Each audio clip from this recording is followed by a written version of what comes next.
Hi, everybody. So we'll go ahead and get started. Thank you for joining us for the California Fire Science Seminar Series. My name is Sol Alvarez-Taubin. I'll be your host today.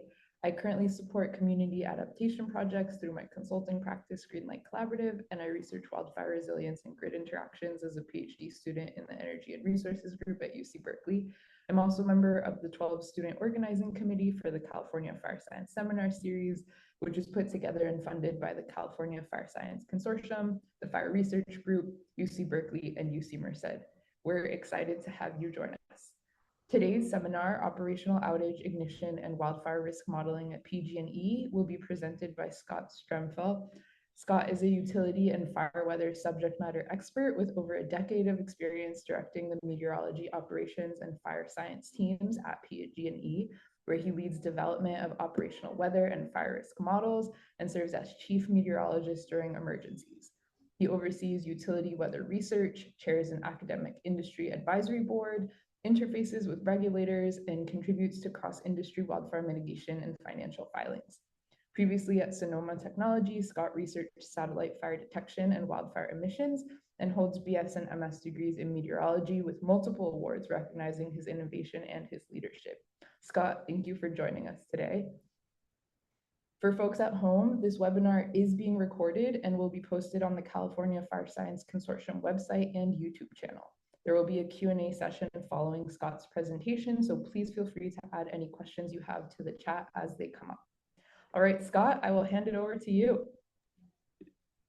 Yeah, great to be with you all today, and thanks so much for having me. It's a pleasure to basically be invited to this forum and describe, a little bit of how we assess the risk at PG&E in terms of wildfire. And I'm sure many of you are curious as to what tools that we have available to us and just how we do it. And so I plan to, through the course of my presentation, kind of give you some background of what we see here at PG&E. Some of the models that we've developed and some of the models that we use to make some very tough decisions about, where do we not turn off the power during public safety power shutoffs, and kind of what the kind of future looks like. And I hope to wrap it up with a live demo and answer some questions along the way. So it's a privilege to be here with you all. So let me share the screen, get into the presentation that I have, and we'll go from there. So Sol, you can see my screen? Sweet. All right, let's launch into it. So a little bit about PG&E and meteorology. Well, PG&E serves Northern and Central California. These are some of the statistics about the kind of utility service territory. And so we have the privilege of serving almost 6 million customers, their electricity and gas. And in order to do that, we have to maintain about 100 reservoirs in the Sierra. We have generation assets, grid scale battery plants, a nuclear power plant down in the Central Coast. So we have generation facilities that then feed electrons on the transmission system, which then goes to substations. The voltage is stepped down to overhead and underground distribution systems to everyone's homes and businesses that we serve. Our overhead line miles, you could see that on the right there, we have 80,000 overhead line miles within the distribution system-wide. But in the areas, let's say, that are more remote in our service territory where we have high fire risk, there's about 25,000 overhead line miles. And that's about the circumference of the Earth. So if you were to wrap, the circuits around the Earth one time around is kind of our exposure, if you will, in high fire risk areas within the state of California. And as we know, recent history, we've had some catastrophic wildfires that have started from sparks falling from some of that overhead infrastructure. And what we can do from that is hopefully learn those tough lessons and apply those lessons in the future so that it doesn't happen again. So PG&E's had a meteorology department. Just want to talk about that a little bit since 1938, and my background is kind of paying homage to some of the giants that came before me in the industry. Um, and so I had the privilege of taking over the team in 2014. I've been at PG&E since 2011, so almost 15 years now, and and so I've seen and kind of witnessed firsthand these catastrophic events. And, I think now the team is kind of stronger than ever. We have six full-time operational meteorologists. That's kind of my breed. I'm an operational meteorology guy, but now lead the team of operational meteorologists. And we built up a kind of data science and system organization that develops a lot of our new models. We're running WRF, we're running a whole bunch of other machine learning models now to predict fire potential, outage probability, for example, which I'll get into. And then we also do a lot of development in our own systems, like in the AWS cloud. I need engineers and experts to kind of know that infrastructure, know how to handle big data. And so the team is kind of stronger than ever, and we've got some really good momentum going now that I'm very excited about. But all that aside, let's just kind of get into a little bit of background on how we got to where we are. And and so starting in 2012, essentially someone turned off the hose in California. We experienced from 2012 to early 2017 one of the worst droughts in recorded history in California, and by some estimates, the worst in 1,200 years. And so during that time, pretty much, there was no winter storms. There was significant water shortages across the state, but it set up the fuels and environment just in a very poor state for what was going to come. So through the drought, there's estimates over 100 million trees died in the Sierra Nevada. And you could just imagine what that did long term to kind of the fuel availability and other things throughout the state. And then heading into kind of the worst drought to the winter of 2016-17 in Northern California, that was the wettest winter on record going back over 100 years. And so we went from the worst drought to now the wettest winter on record. And, there's some impact that definitely had, right? So you could think about fuel, the herbaceous fuel load, grass crop after that season growing in 2017. And then the summer of 2017 of that back then was the third hottest summer in California history. And then October 8th and 9th of 2017, we had a strong Diablo wind event. And that is really what started the entire journey for us, because we had dozens of catastrophic fires start that evening, many of them attributable back to PG&E infrastructure. And that was really kind of the start and acceleration of our aggressive wildfire journey. Was that evening right there. But it just wasn't that weather event, let's say, that caused all of the,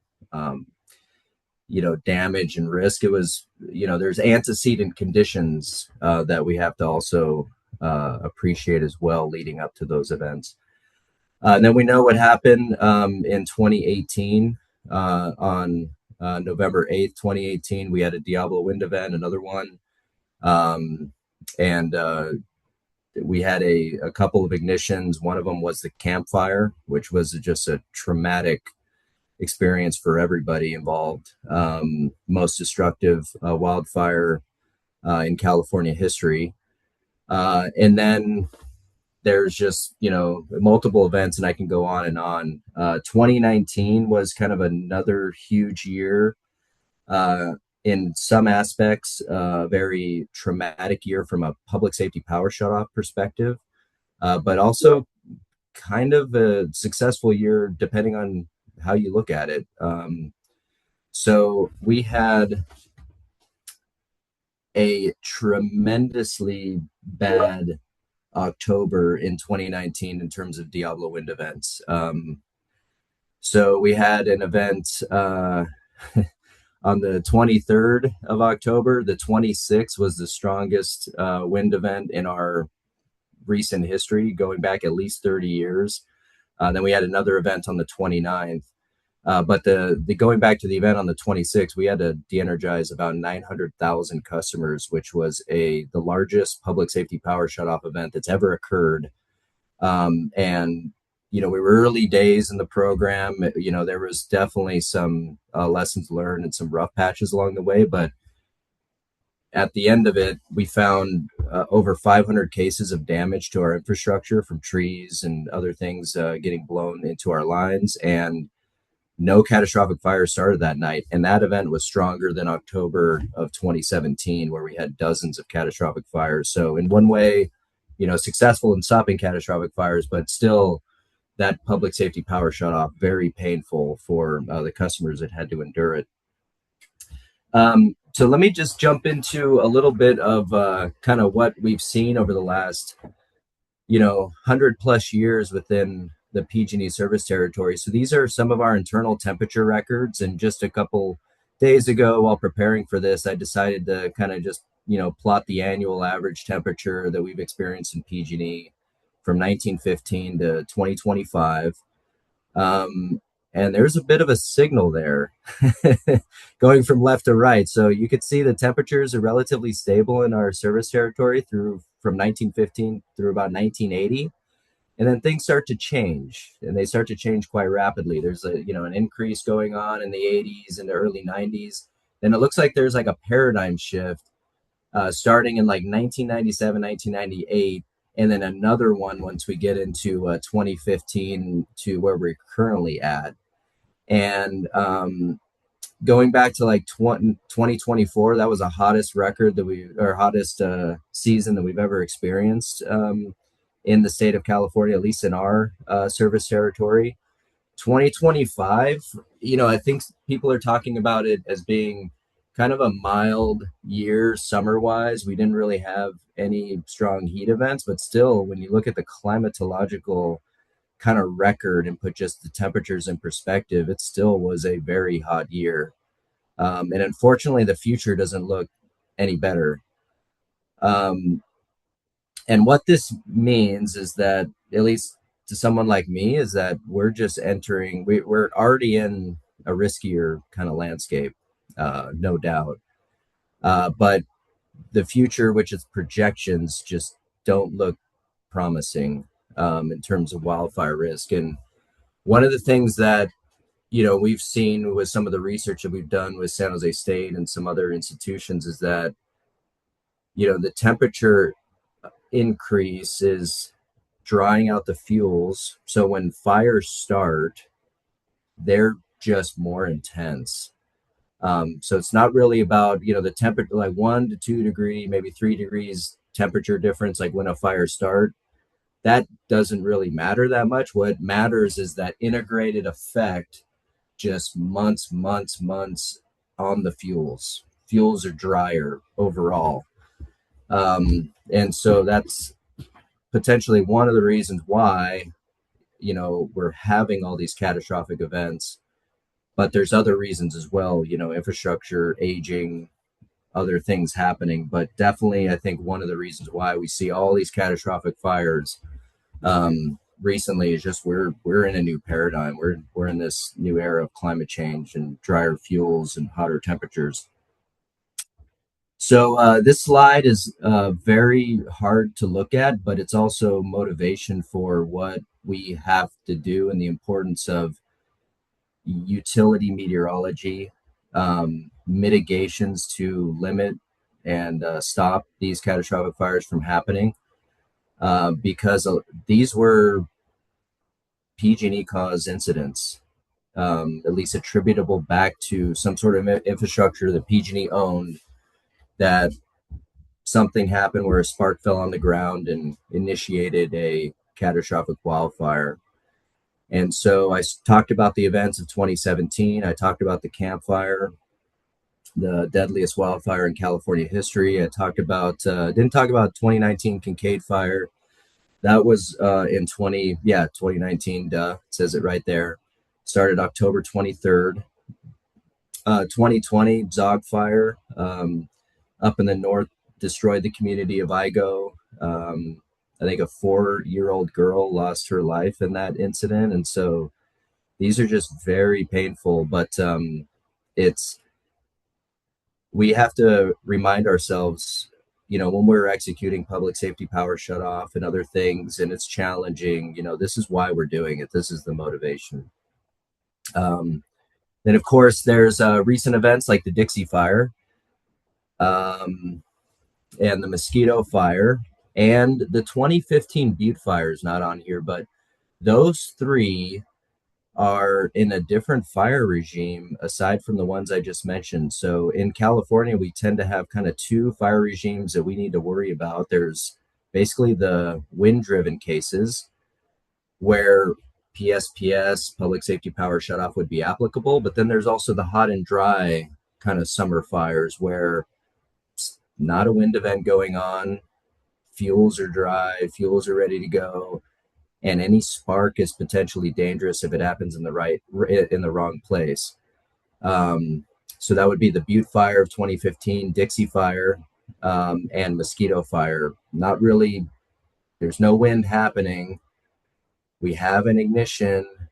Something happened from PG&E infrastructure, but question is, how do you start to mitigate some of that? So I'll talk about enhanced power line safety settings as an attempt to do that.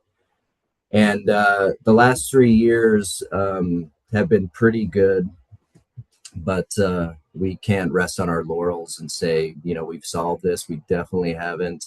And as we've seen with climate change, it's going to be more challenging in the future to continue to have no significant wildfires. All right, so how do we mitigate it? This is kind of how we think about it. There's a whole chain from, let's say, a utility having an equipment failure to creating a spark, to that spark then becoming an ignition, to that ignition then spreading, and then that spread and ending up affecting our communities as a catastrophic fire. And all along the steps of that chain, we are trying to tackle it with mitigations. Some areas we have, let's say, more maturity than others. So in terms of trying to interrupt like the equipment asset failure sequence, one of the things we have to do there is like inspections and undergrounding and just making sure that our equipment is able to withstand, the environmental conditions of that area, climatologically, et cetera. Like, what is it going to look like in 30 years? Is it going to be able to withstand the temperatures or the winds or whatever? And then let's say an equipment does fail, right? Will it create a spark? How do we reduce the chance that spark creates an ignition? So there's mitigations along those lines. And then if a fire does happen, how do we limit the amount of spread that would happen, right? How do we help enable our communities to be more resilient and kind of think we're starting to think outside the box of what we could do to help not only the utility but our communities withstand some of these events. And so one of the things we like in this space is partnering with folks on wildfire cameras and AI and potentially some community resilience partnerships of giving grants to reuse fuels around certain areas, right?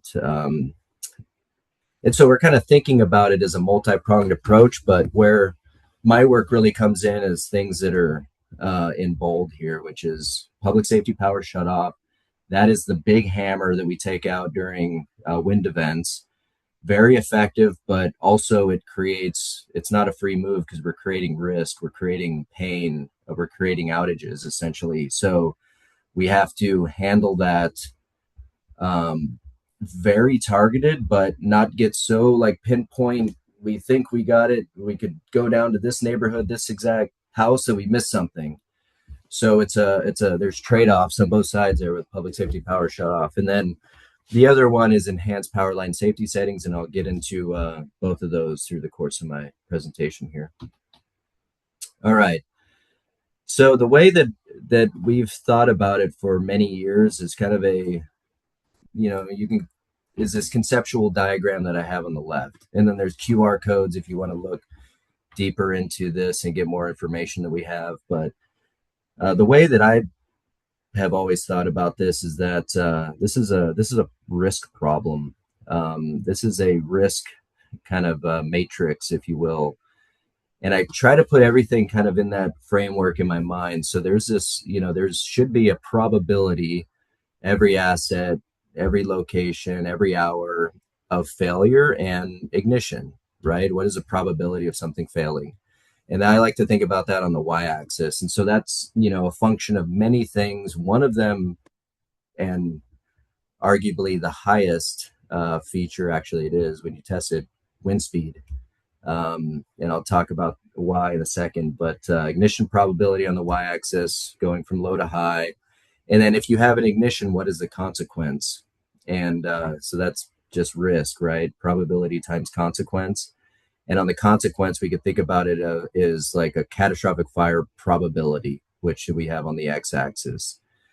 And when you start to get into kind of thinking about where certain days, certain areas land in this framework, we have the hot summer day case, your catastrophic fire probability starts to creep up, but winds are not that high. So your overall ignition probability is low. You can't use PSPS on those days, or else, in summer in California, we're turning off the power 2 months a year to some communities, which is not going to work for anybody.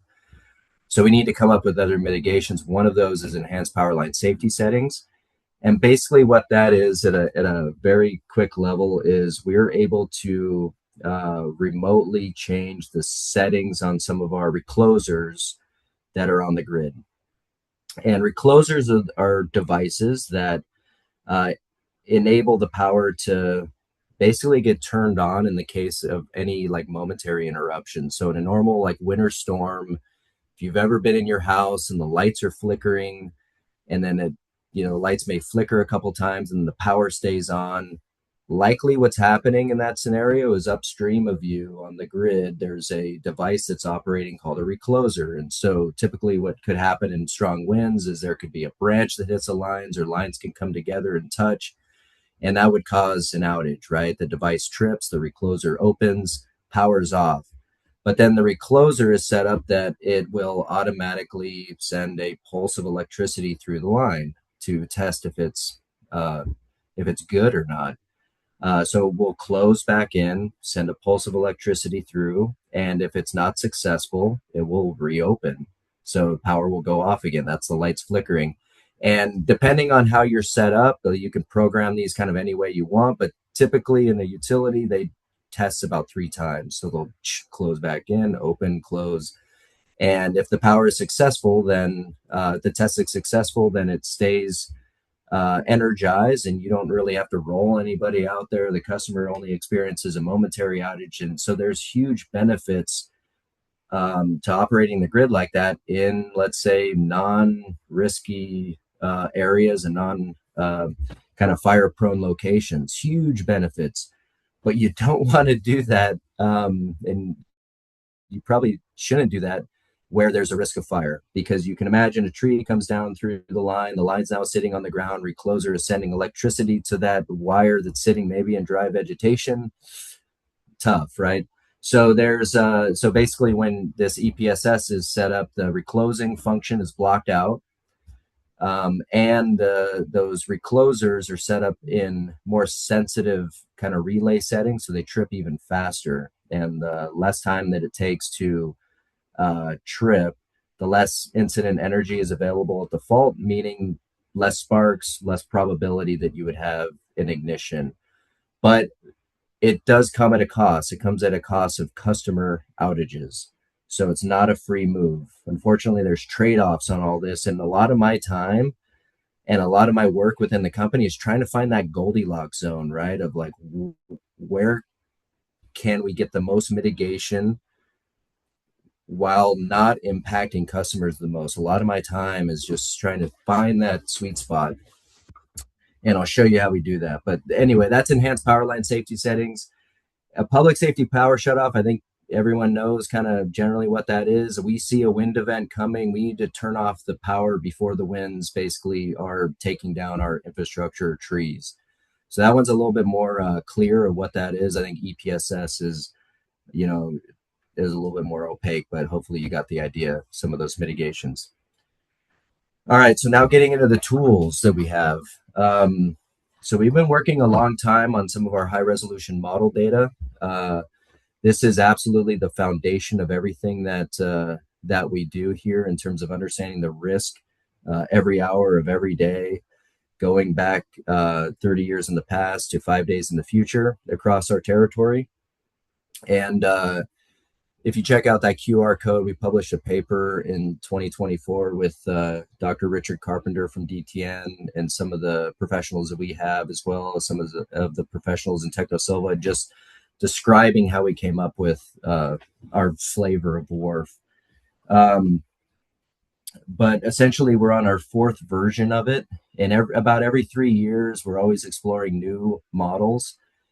And I don't know, maybe in the future, we're using some sort of like AI enhanced version of WRF. I think that's coming very soon. But we're already just we're already looking into, can we take WRF and even downscale it with AI? And that's a whole nother topic of discussion, but I'm not going to bring that up to talk about it here. But anyway, so our current version, we have a 30-year history going back. We have it's basically a 2-kilometer model, 129 hours out in the future. And then we've also trained dead fuel moisture. We run the Nelson dead fuel moisture model.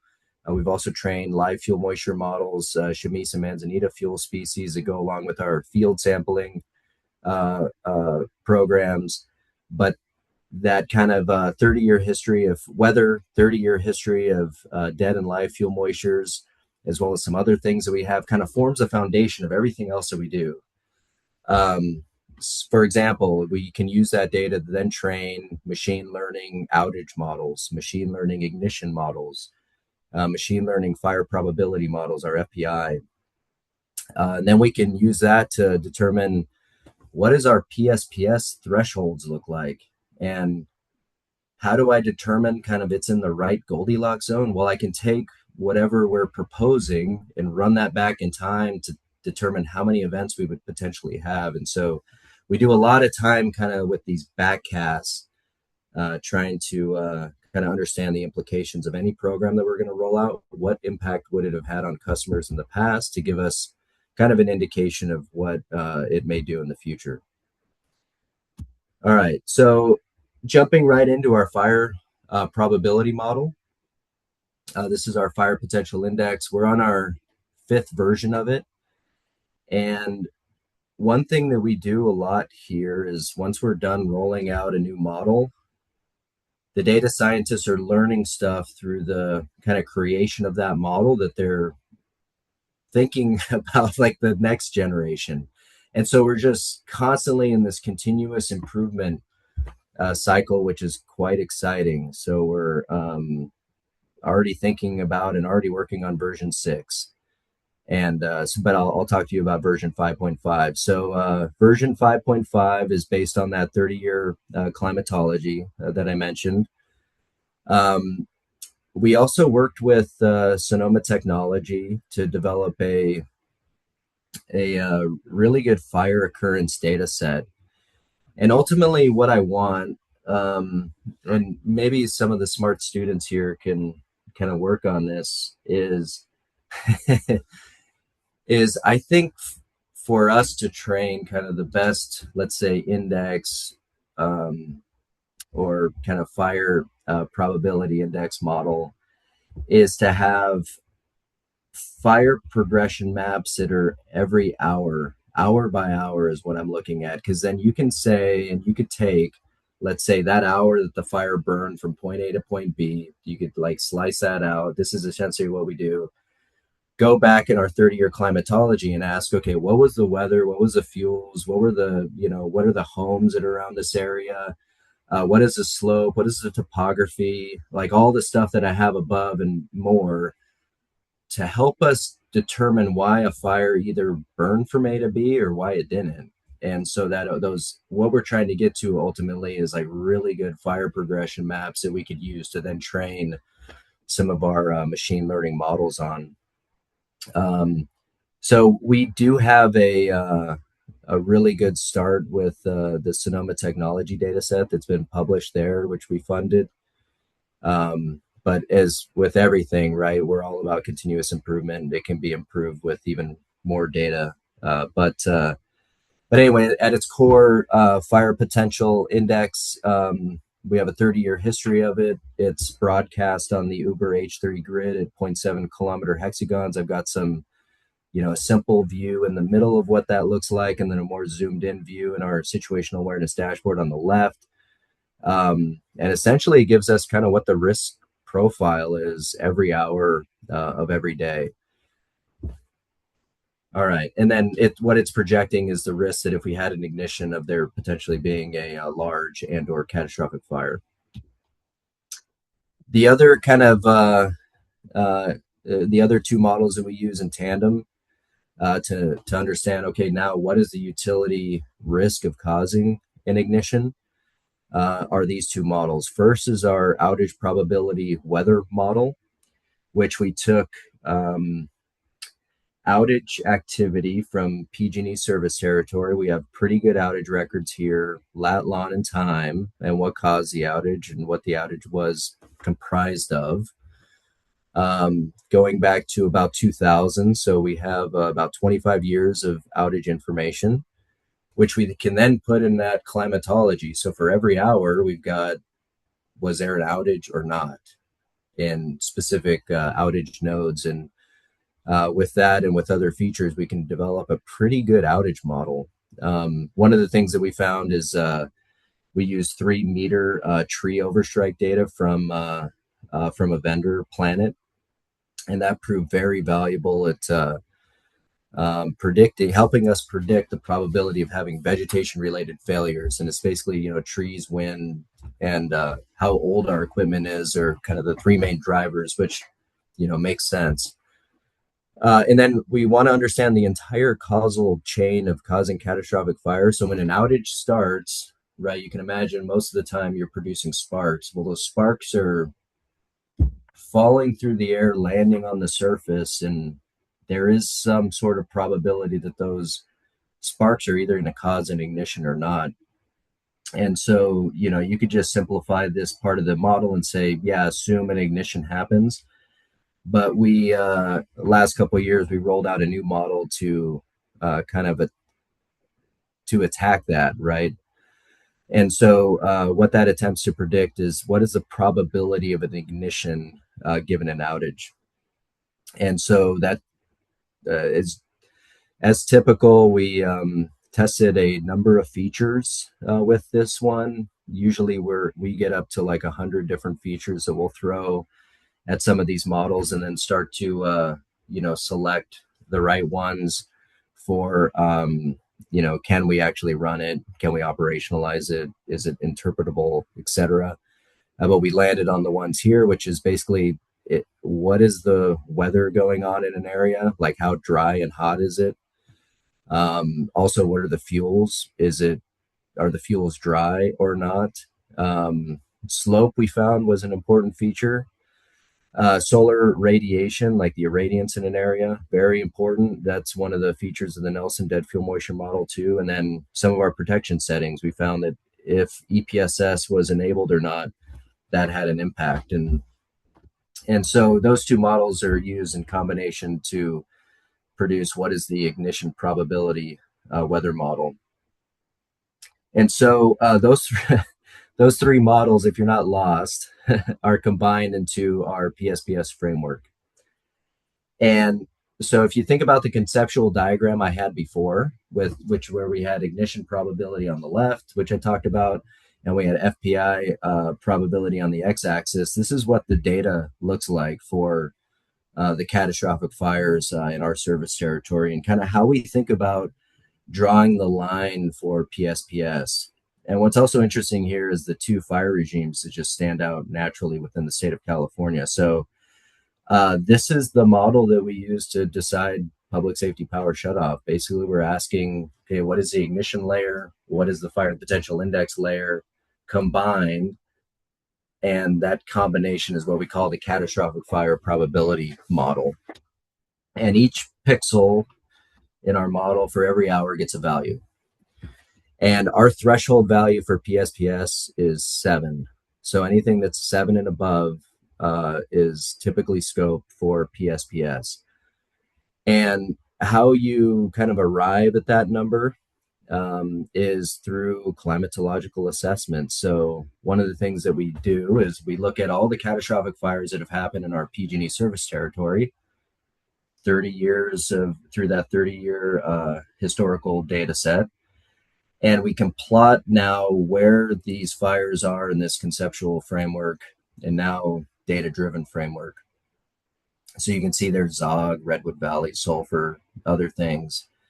And so it's kind of like if I had a time machine and I had this model and I went back in time, and if we had everything in case where we had a program to shut off the power, would we have shut off the power?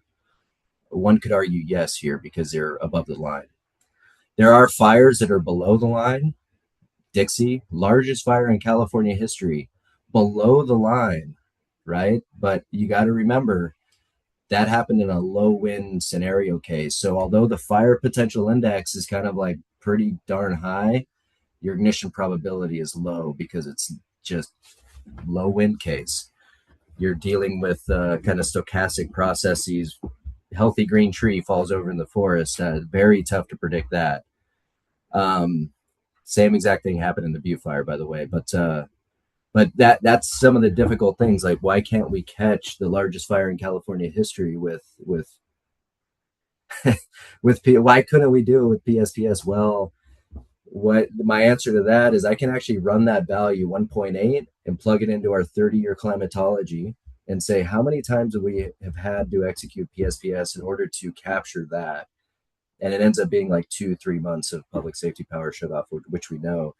So one thing that we do is we kind of we can take this value now and like run it through every hour of every day going back 30 years to determine how many PSPS events we would have had, where are they, and just assess, would this be doable, right? All right, the other thing that we have too is a lot of fire spread modeling. So we work with a company called TechnoSilva, and all of the weather, all of the fuels we can send to TechnoSilva as well as our assets, and basically drop virtual simulations along all of our assets for. So that's used in, I swear I didn't hit next. That was weird. That's used in our public safety power shutoff decision making as well, where TechnoSilva simulations indicate we may have a larger catastrophic fire. So we not only use that probabilistic model, but we use this kind of more dynamic and deterministic model for fire propagation. Weather stations are a huge deal here. We have over 1,600 weather stations installed in our service territory. This is what one of them looks like on Mount Diablo. So anemometer typically 20 feet or higher. And we're just collecting a lot of data. They're calibrated annually. And for every single station, we can deploy, and we have deployed now, machine learning to kind of correct the forecast so we get at each specific weather station. So this is a huge program, and if anyone's interested in learning more, all this data is publicly available, and we're happy to work with anybody to install weather stations. We have about 30 planned for this year, so if you need a weather station in an area where there's a gap and we have infrastructure, happy to talk. Research, we do a lot of research with San Jose State, the Wildfire Interdisciplinary Research Center. I'm the chair of the Industry Advisory Board there, and there's 16 partners, and we just funded about $800,000 of research through funding through those 16 members, and we also share all of our high resolution weather model data with the public through work. So if you go there, you could see our forecast going forward, as well as visualizations of the last 30 years, and you can explore our climatology there too. So it's a really cool resource as well. And so I only got a few slides more, and then I'll take questions. Um, oh, how do we know that PSPS is working? So that's always an interesting question because it's very tough to prove a negative, right? We turn off the power after the event. We send crews out to patrol our lines, and what they do is they find locations of damage and hazards. And what we do with those is we actually can run what if scenarios with that Technosilva fire spread application I talked about before. So one of the more striking examples was in 2024 in November. We had a PSPS event. We turned off the power just north of Sonoma, and we found three damaged locations kind of right on the same circuit. And it's an indication to me that something happened there, right? We had some strong winds that were blowing vegetation into our lines. Um, Probably the worst place to have a damaged location because you're in elevated terrain, complex terrain just north of the community of Sonoma. And when you run it in a fire spread application, it shows that we potentially prevented a catastrophic event there. So that's some of the behind the scenes of, after an event, we kind of review our game tape to see how we did. And so this is just one success story. And then we have, probably don't have time, but I was going to show you some behind the scenes visualizations. We have this weather map that we call it, but we're able to overlay all of the models I talked about on top of our assets, look at every weather station that we have. I swear I'm not hitting next. That's so weird.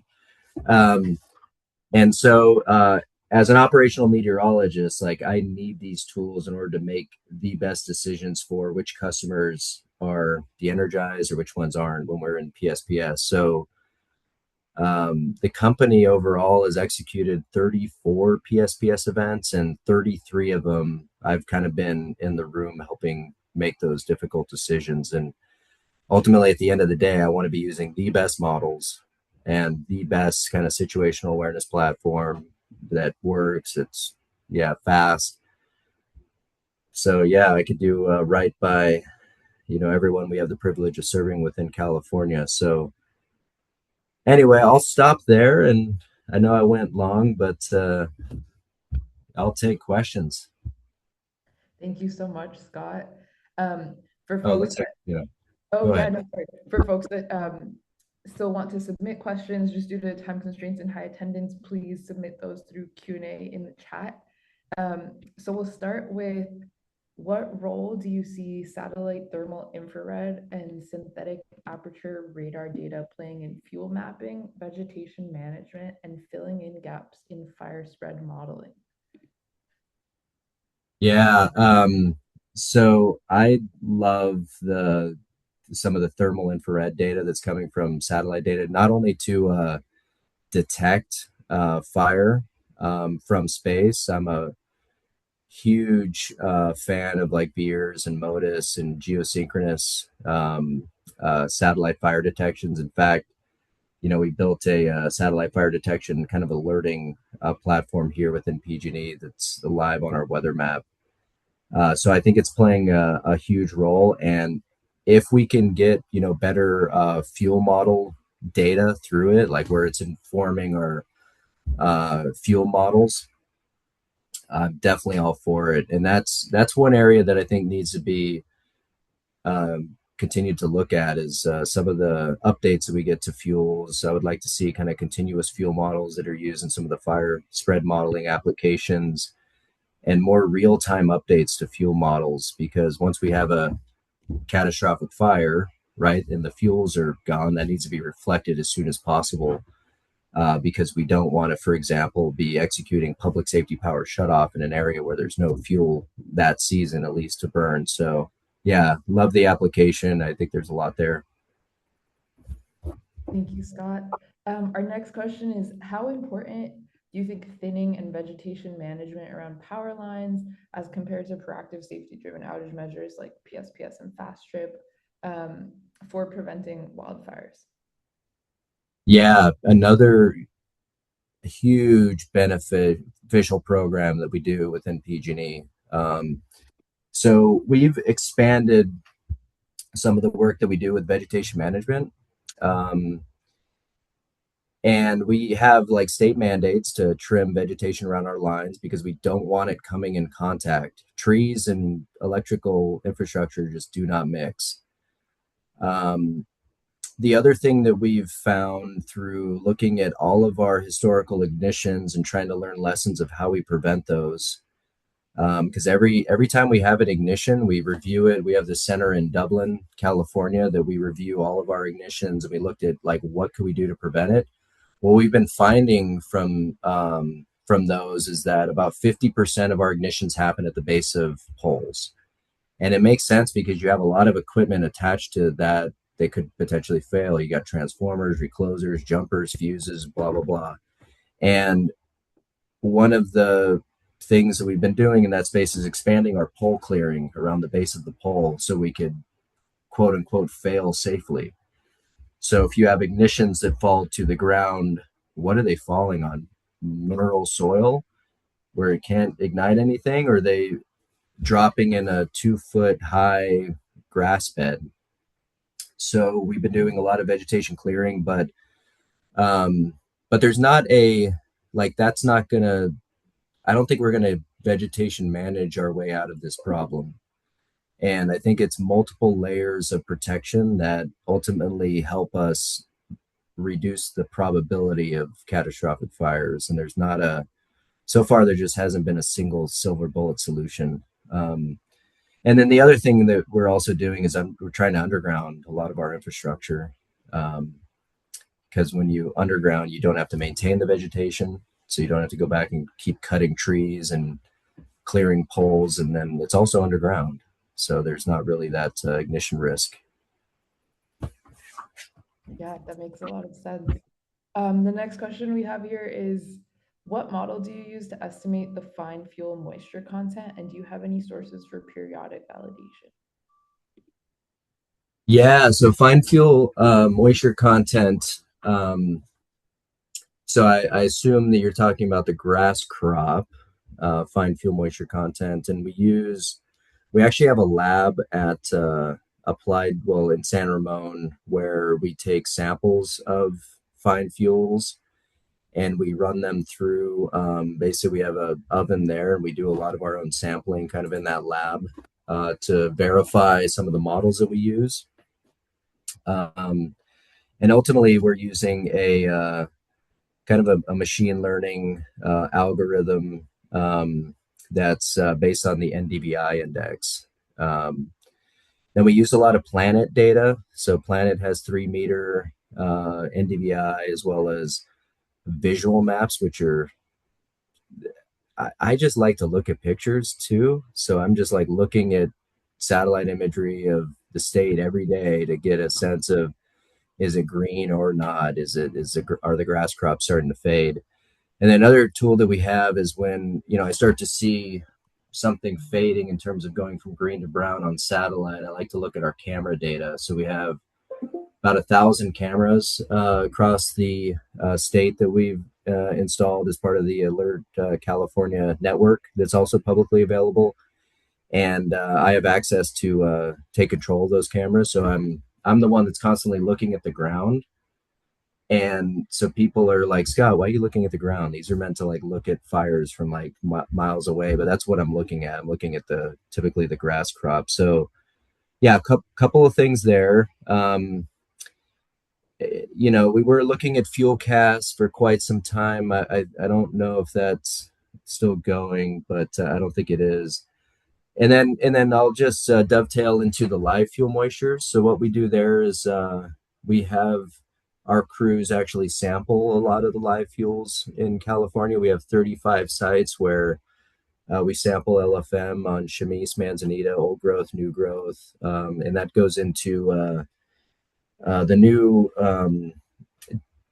database. I think it's called FEMS. I might be wrong on that, but we upload it to the national database, and so everyone can have access to that data.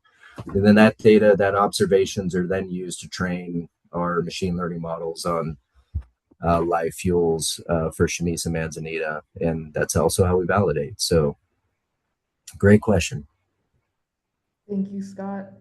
Our next question here is how you quantify risk reduction benefits of fuels management that's happening outside PG&E's direct control. So, for example, if a neighbor landowner Hmm. or agencies are doing thinning or prescribed burns around or near your right of way, how does that factor into your risk assessment? Yeah, that's a great question. So typically when we're doing we're trying to assess what is the bang for the buck, right? What is the how do you quantify that this program is going to provide some benefit, because you don't want to spend more on the program than you do for the benefits you're going to receive, right? How we do that at PG&E is by evaluating cost benefit ratios, essentially CBRs. I'm not the one that does that, so I can only speak to it like tangentially. But essentially, what you can do in this space is do pre and post fuel mitigation assessments. And what that would involve is by assessing like some sort of wildfire spread model, like TechnoSilva, like Pyrecast, like some others, where you would run your simulations and maybe you run 1,000 of them in a kind of stochastic way to get a distribution with the fuels that are currently there, and then after the treatment, you would reflect your fuel model as appropriately as possible, right? Maybe you reduce the fuel loads, maybe it changed from timber to grass, maybe it's now non-burnable, but anyway, you would update that in your model and then repeat the simulation again, and you can compare and contrast the difference. And then somehow, I think where the secret sauce is trying to go from what is the cost of that, what is the benefit that you get, because the cost of like the program to implement are pretty clear. What's not so clear is like what is it, what do you get at the end of it. So that's where I'm a little fuzzy on, but that's kind of the process by which you would do that. And we essentially assess all of our fire mitigations kind of on that same level playing field. And typically, if you have a cost benefit ratio greater than one, then it means that you're uh, spending less on the mitigation than you are getting in return, and you don't want to be severely less than one. But again, these are some of these, and they get a little technical, and I just don't have all the technical details, but hopefully I scratched at that answer. Thank you. Just in the interest of time, we're just going to take a couple more quick questions here. The first one, do PSPS severity estimates account for expected burn areas or structures affected? And I'm guessing that means by potential fires. Yeah, so PSPS right now, the way that we assess it is the risk of causing a catastrophic fire from us. And we don't have a direct measure to estimate the number of buildings that are going to be destroyed, and we don't use that explicitly in our models now. The reason why is because when we implemented integration of the dynamic fire spread models that we're using today, we actually found that flame length and rate of spread, just intensity metrics of those outputs, actually outperformed the, let's say, deterministic number of buildings that were going to be impacted by the fire spread. And so we could have used it. We have access to it, but we found that the model performed better when we were just looking at intensity metrics, and that some of that makes sense because the fire models are right now operationally run for 8 hours. They don't factor in suppression. There's some caveats to utilizing some of those models, and in my mind, if we can prevent an intense, fast moving wildfire, if it's intense and fast moving, it's eventually going to hit something, and it's going to be bad. So the model may or may not get right, like how many homes are burned down, but it's approximating well how intense fires are. And our fire potential index model has a measure of intensity that's basically based on going back to the thermal question, the fire radiated power that's generated from satellite data. So we're kind of, our models have kind of been going towards intensity because I think the models that can accurately project how many buildings are going to be destroyed are still, there's still some room. But as folks start to build on urban conflagration components of their wildfire spread models and start to understand the dynamics of what happens when a wildfire enters an urban community and transitions from, burning timber and grass to burning, polyester and vinyl and wood and all that other stuff. Um, I think once they start to improve those outputs and we understand better what is actually going to be impacted, then we can transition. But right now, it's not a direct input that we're looking at or output that we're looking at. No, absolutely. That makes a lot of sense. Thank you. I think last question here, but are any of your in-house models available publicly for adaptation to other managed lands? Um, yeah, our high resolution weather model definitely is. And unfortunately, the domain is pretty much over just our service territory because it costs money to run those models. So I would say, yeah, absolutely, that's available. You could check that out on San Jose State's website. Um, yeah, and that's pretty much it. And we worked with San Jose State and other research to build some other fire models. So you could see the if you go on the San Jose State's website, you can actually see some of our fire probability models, but projected out to 2050. And what's really neat about some of the research that we did there is we're trying to put it in construct with, can we actually reduce the risk in the context of risk increasing with climate change with fuel reduction.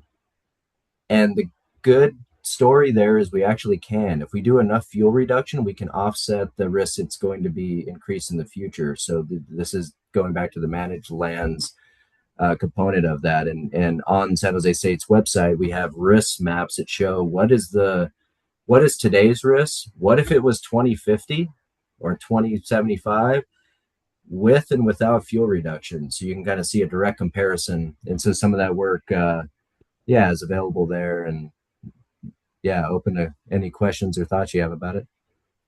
Awesome. Thank you so much. And Scott, thank you so much also for your amazing presentation, for such a rich Q&A session. Folks in the audience, thank you for joining us. We are going to wrap for today. Our next session is scheduled for Wednesday, February 11th at 11 a.m. Pacific, where we'll be discussing community-led prescribed fire and fuels reductions in Butte County with Dallas Kohler. Please keep an eye out for the webinar evaluation in your inboxes, and we look forward to seeing you all in future sessions. Thank you again and have a great day. Thank you.